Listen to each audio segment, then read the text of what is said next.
Bonjour à tous.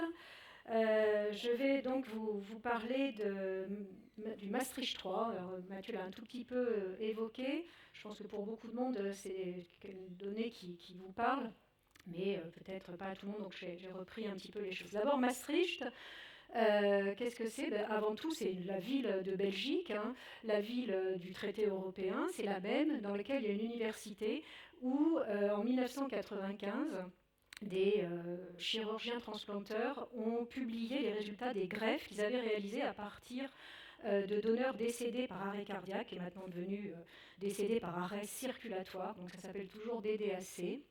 Et dans le même temps, ils ont défini les circonstances d'arrêt cardiaque, d'arrêt cardiaque irréversible qu'ils avaient rencontrées. Et donc ça aboutit à la fameuse classification de Maastricht, qui est définie par donc quatre différences, enfin quatre étapes, pas étapes d'ailleurs, quatre classes, j'y viens. Maastricht 1 et 2, c'est l'arrêt cardiaque réfractaire, qui peut conduire au don dans des circonstances très particulières. Patient chez qui, à la suite d'un arrêt cardiaque réfractaire, on va continuer le massage et l'emmener dans un service, un établissement de soins où il pourrait être prélevé. Le Maastricht 4, c'est l'arrêt cardiaque qui survient chez un patient qui est en état de mort encéphalique. Et le Maastricht 3, c'est celui qui nous intéresse. C'est l'arrêt cardiaque qui survient en réanimation après un arrêt des thérapeutiques. Donc, le postulat de départ du Maastricht 3, c'est l'arrêt des thérapeutiques en réanimation. On ne peut pas parler de Maastricht 3 si on ne parle pas d'arrêt des thérapeutiques. Alors, on va reprendre peut-être cette petite frise chronologique de notre patient de réanimation, qui d'abord est pris en charge, enfin qui est admis et pris en charge en réanimation, une prise en charge qui est thérapeutique. Dans bon nombre de cas, ces patients vont sortir, mais dans 30% des cas, comme l'a montré Mathieu, l'a dit Mathieu et montre la littérature, on va se poser la question d'une obstination déraisonnable.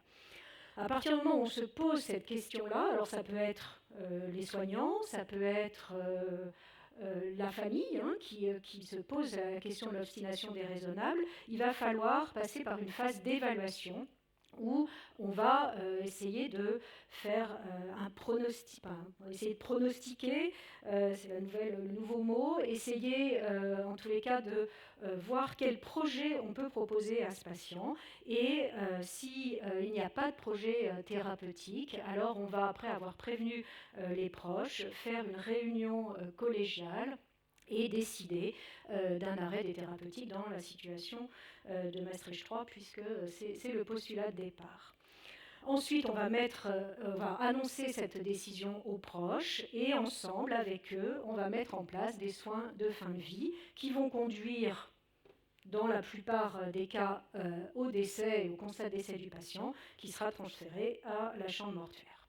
Voilà, ça c'est beaucoup de nos patients actuellement en réanimation. C'est une activité qui est quasi quotidienne depuis très longtemps et qui perdurera probablement encore très longtemps et qui est inhérente aux patients admis en réanimation. Qu'est-ce que c'est que le Maastricht 3 ? La procédure des DAC Maastricht 3, c'est une sorte d'option dans cette frise, dans cette évolution des patients, de éventuellement pouvoir faire un don d'organes et de tissus lors de cette prise en charge. Alors, du coup, à quoi ça correspond plus en pratique, pour ceux qui connaissent moins. Donc on reprend notre frise avec la situation d'obstination déraisonnable, la décision d'arrêt thérapeutique, et puis le constat de décès, la chambre mortuaire. Tout ça n'a pas changé, encore une fois, c'est une option, c'est la même chose au départ. On va mettre en place les soins de vie, et puis si on se pose la question du don d'organes, on va identifier ce donneur potentiel. On va recueillir le témoignage du patient.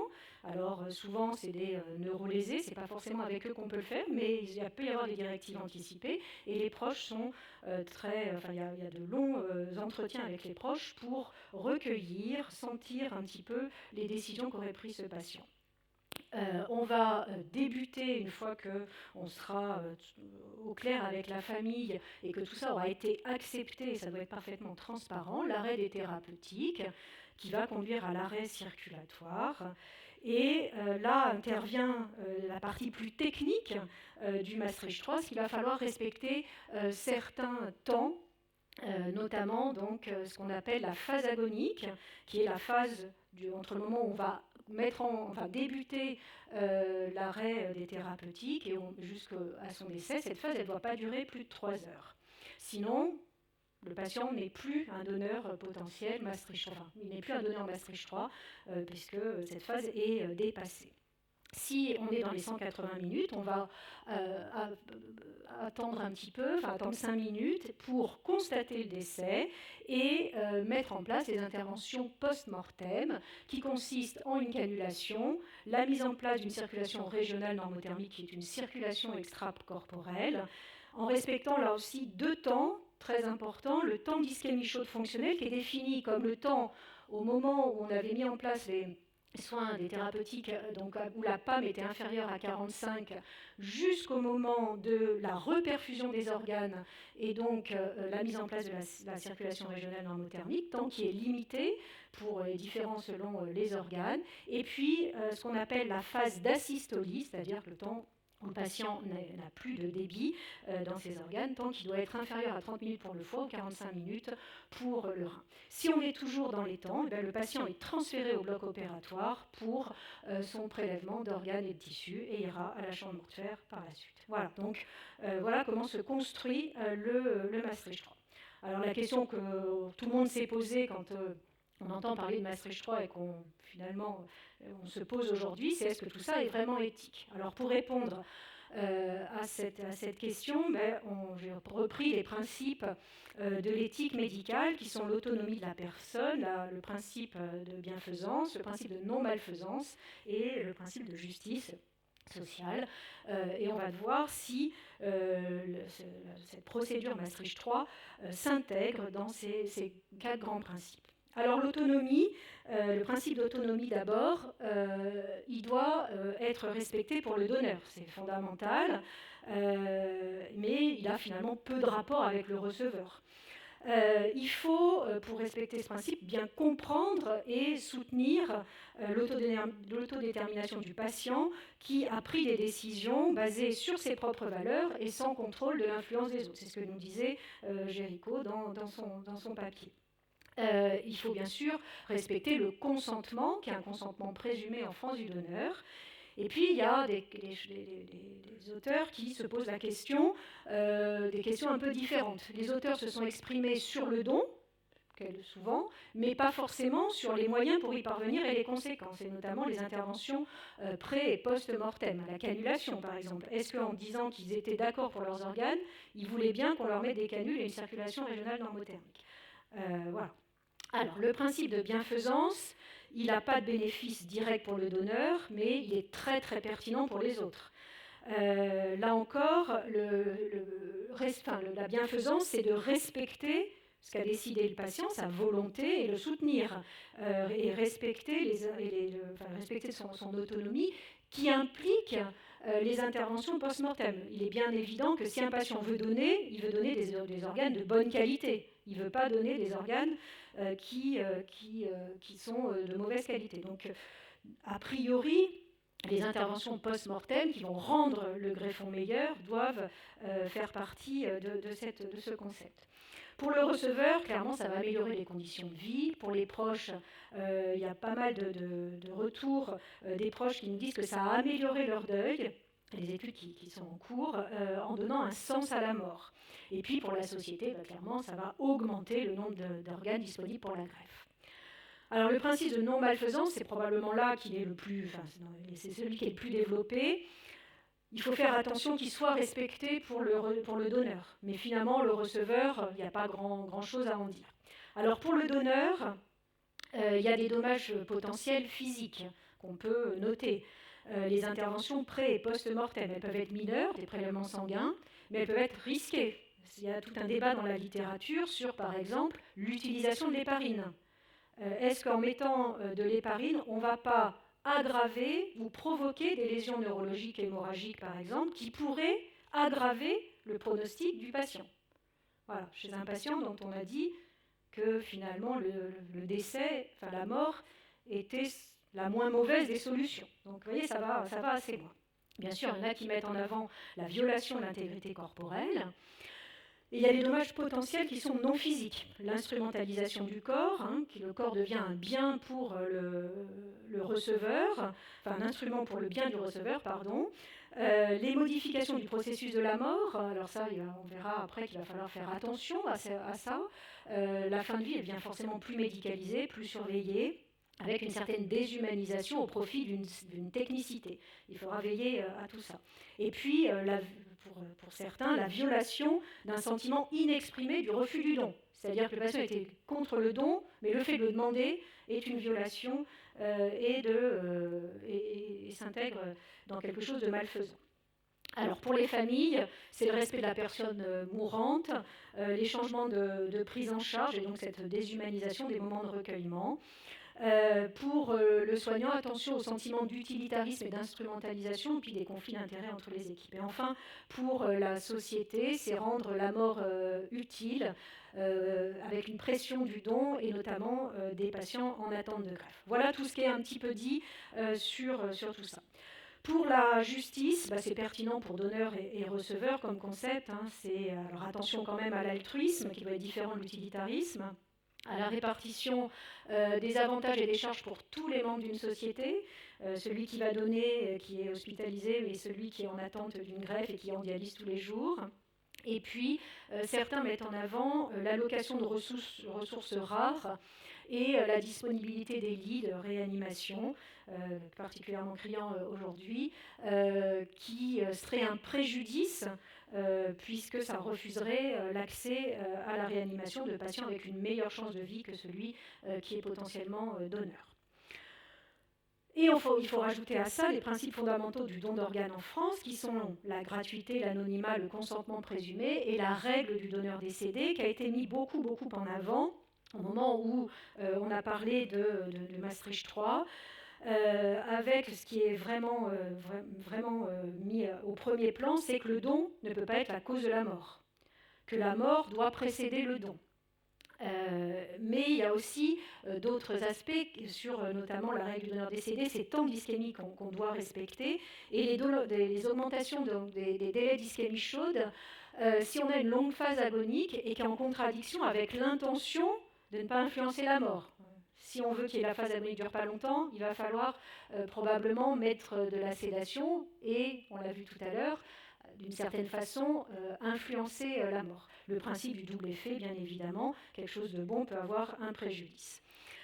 Il y a un autre concept, on y reviendra, c'est la possibilité que le patient ne meure pas après la mise en œuvre des soins de fin de vie, qui doit faire arrêter la procédure, au bout de 180 minutes dans le protocole, qui est souvent mal comprise par les proches, parce que c'est une mort qui était normalement imminente et attendue. Et ça peut être une profonde déception, parce que finalement les souhaits du patient ne sont pas respectés. Donc pour essayer de cadrer tout ça et d'essayer de faire rentrer toute cette éthique dans une activité qui peut fonctionner, on est obligé de passer par un consensus international et des protocoles, le plus souvent nationaux, avec après l'application localement de ces protocoles, qui reprend les grands principes qu'on vient d'évoquer. D'abord, la séparation des équipes. Alors, on va voir peut-être plus que la séparation des équipes, probablement la séparation de la temporalité. La règle du donneur décédé, la présence des proches doit être privilégiée et notamment peut-être privilégier les arrêts des thérapeutiques réalisés en réanimation plutôt qu'au bloc opératoire, qui est un environnement peut-être plus violent et plus difficile pour les proches. Les équipes chirurgicales ne doivent intervenir qu'après la mort et être en dehors de la chambre et de la vue de la famille. Et il faut quand même penser à minimiser les lésions ischémiques des organes, qu'il faut mettre en parallèle de l'auto-réanimation. Il y a eu pas mal de débats dans la littérature et ça a conduit à la définition finalement de la détermination du décès, qui est très différente selon les pays. Est-ce qu'il faut attendre 2 minutes en considérant que c'est l'ischémie, les temps d'ischémie à raccourcir qui sont importants pour respecter la volonté du patient de donner des organes de bonne qualité, ou est-ce qu'il ne faut pas attendre suffisamment longtemps, qu'il n'y ait pas d'auto-réanimation. Il y a globalement maintenant un consensus, en tous les cas la dernière conférence, le dernier consensus international s'arrête sur 5 minutes de ce qu'on appelle le no-touch, qui paraît être acceptable pour tout le monde pour déclarer le décès. Alors la famille doit, après il y a tout un chapitre sur les interventions pré- et post-mortem. La famille doit être informée de la possibilité qu'il n'y ait pas de don, parce que ça mobilise des équipes et on ne peut pas se permettre. On a vu sur le débat sur l'héparine. Et quand même, tout le monde s'accorde sur l'objectif final, qui est une meilleure fin de vie pour celui qui donne ses organes et une meilleure fonction des organes pour les receveurs. Ça, tout le monde est d'accord, mais c'est quelquefois assez ambigu. Alors, la vraie question, c'est est-ce qu'il y a une pression du don sur la décision d'arrêt thérapeutique? Donc, il y a quelques études qui peuvent nous aider à répondre à cette question. Kotsopoulos, dans ce papier qui date de 2020, a regardé l'impact du moment et les facteurs cliniques sur la prise de décision d'arrêt thérapeutique. C'est une étude observationnelle, prospective, aux Pays-Bas, ça a son importance, 409 patients recensés, et ils ont recueilli les données à l'admission et au moment de la décision d'arrêt thérapeutique. Et ils ont regardé les facteurs liés au délai entre l'admission et la décision d'arrêt thérapeutique. Ils ont fait une analyse de régression linéaire multivariée et ils ont retrouvé que les délais les plus courts étaient associés le délai est plus court quand c'est associé. Les facteurs prédictifs sont un score APACH4 plus élevé, une hémorragie intracrânienne ou un AVC. Et le délai est plus long, donc entre l'admission et la décision d'arrêt thérapeutique, lorsque les réflexes pupillaires et cornéens sont présents, quand le score de Glasgow est élevé, et quand il y a une notion d'infection cérébrale, de pathologie infectieuse cérébrale, à ce moment-là, le délai de décision d'arrêt thérapeutique est plus important. Dans 5,6% des cas, la décision, c'est ce qu'on avait dit tout à l'heure, a été prise avant l'admission en réanimation. Mais quand on regarde ces patients-là, c'est les patients qui sont les plus graves. C'est ceux qui ont des réflexes photomoteurs et cornéens absents à la prise en charge et qui ont une hémorragie intracrânienne ou des lésions gravissimes. Probablement les mêmes patients que tu nous montrais, Bernard, c'est aussi les patients les plus graves. Peut-être on se trompe dans cela, mais enfin là, en tous les cas, dans 5,6%, les collègues aux Pays-Bas avaient pris la décision, effectivement, d'un arrêt des thérapeutiques. Donc ils ont regardé les délais entre l'admission et la prise de décision en moyenne, c'est 103 heures, un peu plus de 4 jours. Très court, mais on est en Europe du Nord, Pays-Bas, c'est une réanimation un peu différente et une législation un peu différente. Le délai entre la décision et la mise en œuvre de l'arrêt thérapeutique, elle est très différente.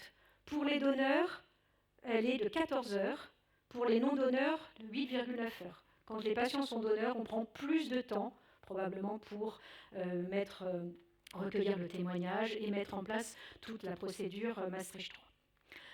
Le don, il avait été abordé dans tous les cas après la décision d'arrêt thérapeutique et qui avait été annoncé aux proches. Il y avait un consentement d'eau de 31%. Et les auteurs ne retrouvaient pas d'influence du délai entre l'admission et l'abord du don et du moment de l'abord, que ça soit avant ou après l'admission en réanimation. Même ils avaient regardé du moment de la journée, ça ne changeait rien du tout. Les thérapeutiques utilisées, notamment la sédation, c'est peu, vous voyez, 19% ont du propofol, 13% du midazolam, mais au moment de la prise de décision de l'arrêt thérapeutique, 71% n'ont aucune sédation. Et particulièrement les patients traumatisés crâniens et les AVC qui avaient moins de sédation que les patients qui avaient des lésions post-anoxiques. Et ils n'avaient pas d'opiacés dans 65% des cas au moment de la prise de décision de l'arrêt thérapeutique. Alors, on va maintenant s'intéresser à la cohorte française de l'étude qu'a publiée Mathieu, donc qui est une étude prospective avec l'Agence de la biomédecine de 2015 à 2019, 35 centres, 959 patients. Et donc là, il y a deux objectifs à cette étude, de comparer les patients avec un arrêt thérapeutique qui ne sont pas donneurs avec ceux qui sont donneurs, et puis les différents types de patients. Donc vous avez ici les patients donneurs, donc il y en avait 959 ici, mais seulement 908 ont été analysés parce que les critères d'inclusion ont été modifiés pendant la phase avec les patients plus âgés qui ont été rajoutés, donc seulement 908 ont été analysés. Les non-donneurs, 413. Les raisons de l'absence de don, c'est quelques contre-indications médicales, mais surtout du refus, 31,9%. Vous voyez, les Pays-Bas, 31%, on n'est pas loin. Et les donneurs, donc il y en avait 495, donc des donneurs potentiels.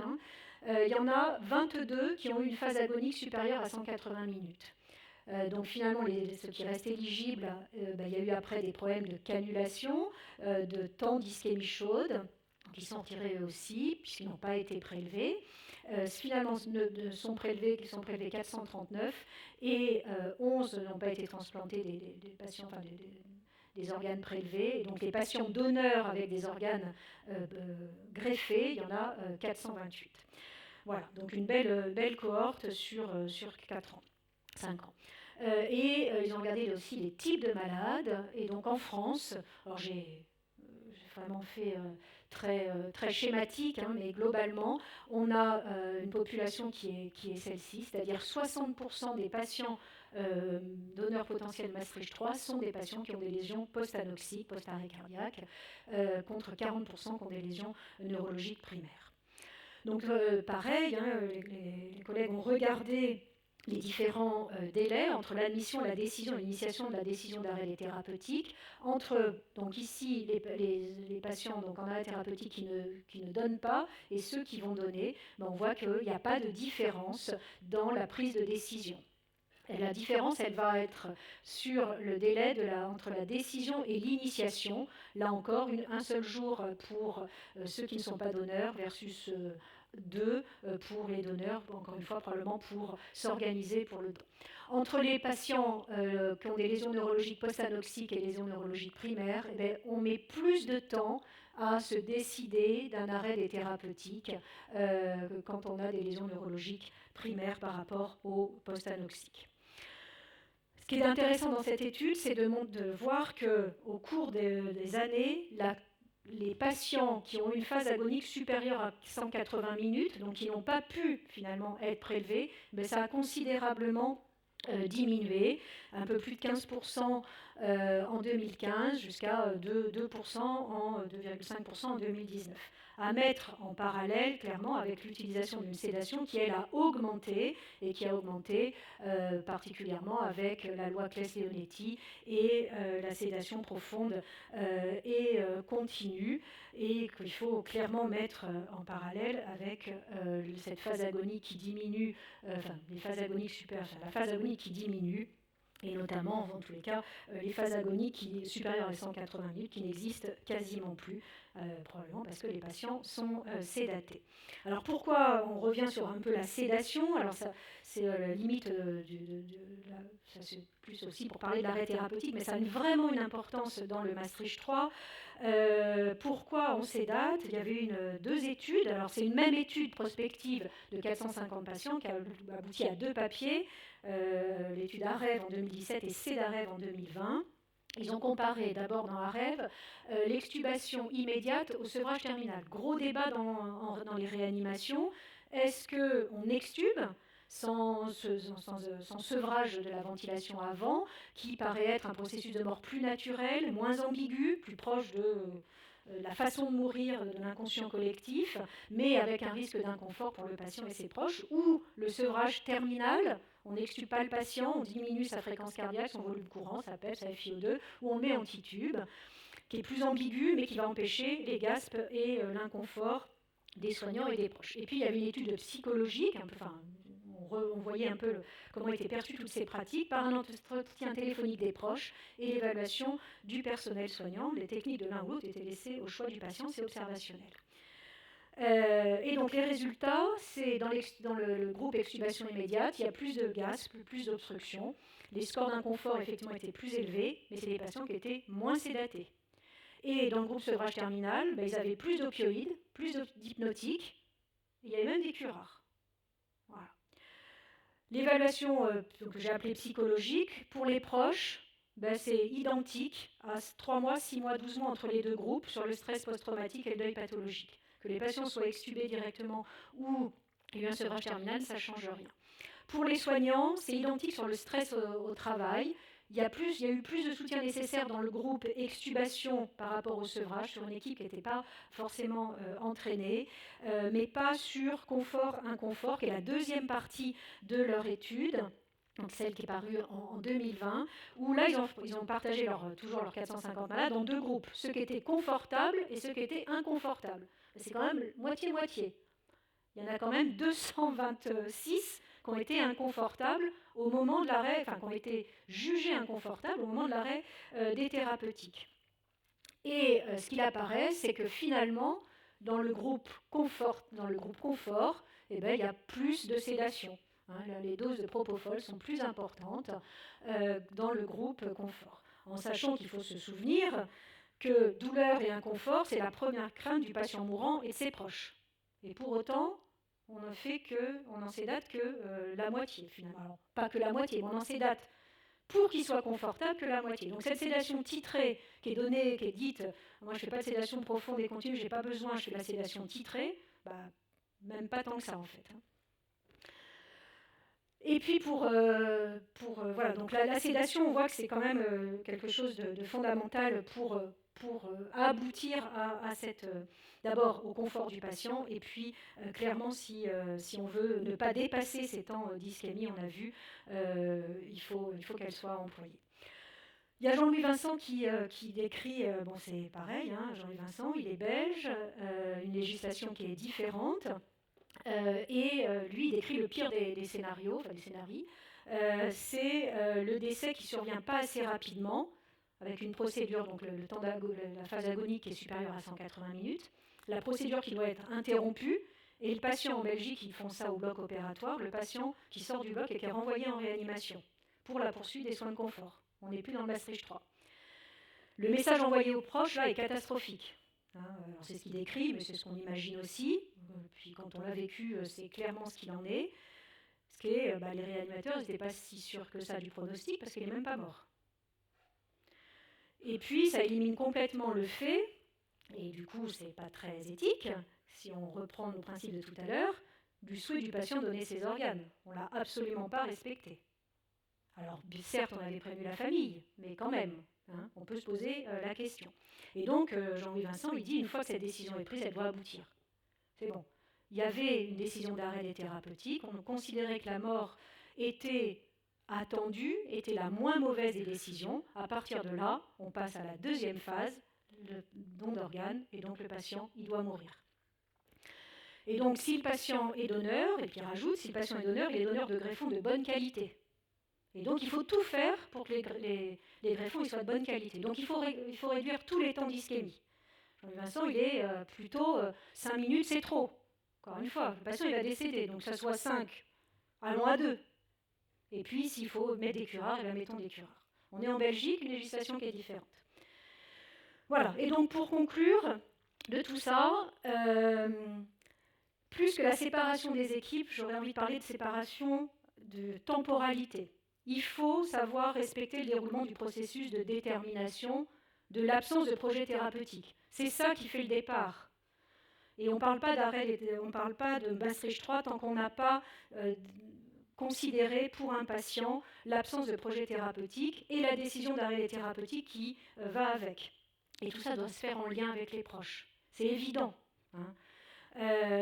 Pour que tout le monde considère que la mort, elle devient inévitable, c'est la solution qu'on prend tous, c'est la moins mauvaise des décisions qu'on peut prendre, et elle est attendue. On est tous d'accord avec le fait que ce patient, il doit, maintenant qu'on a pris la décision, il va mourir et peut-être il doit mourir. Et donc, il faut considérer à ce moment-là une option, c'est le don.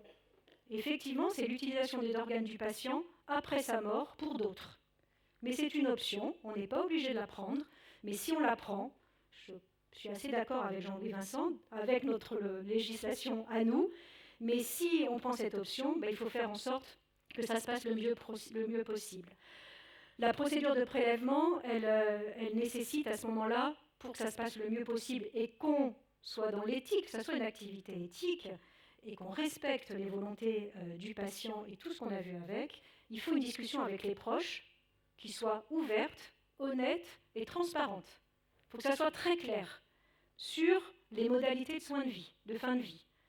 Il n'y aura pas de possibilité que le patient soit donneur s'il n'est pas extubé, sédaté. Hein, voilà. Il faut à ce moment-là mettre en œuvre tout ce qui se passe. Par contre, ça n'empêche pas l'accompagnement des proches. Ils peuvent rester dans la chambre de réanimation jusqu'au bout et on leur dira et on leur explique à quel moment il va falloir qu'ils sortent pour qu'on puisse mettre en place les interventions post-mortem. Et par expérience, ça se passe très bien. Et puis, la qualité des organes donnés, elle doit être optimale. Si on va jusque-là, ce n'est pas pour avoir des greffons de mauvaise qualité qu'on va mettre au baquet, au bloc opératoire. Et donc, elle impose les interventions pré- et post-mortem, qui doivent être là aussi expliquées à la famille. Et quand on a expliqué tout ça, ça pose assez peu de problèmes. Et je pense que la procédure Maastricht 3 est une activité complètement éthique. Je vous remercie.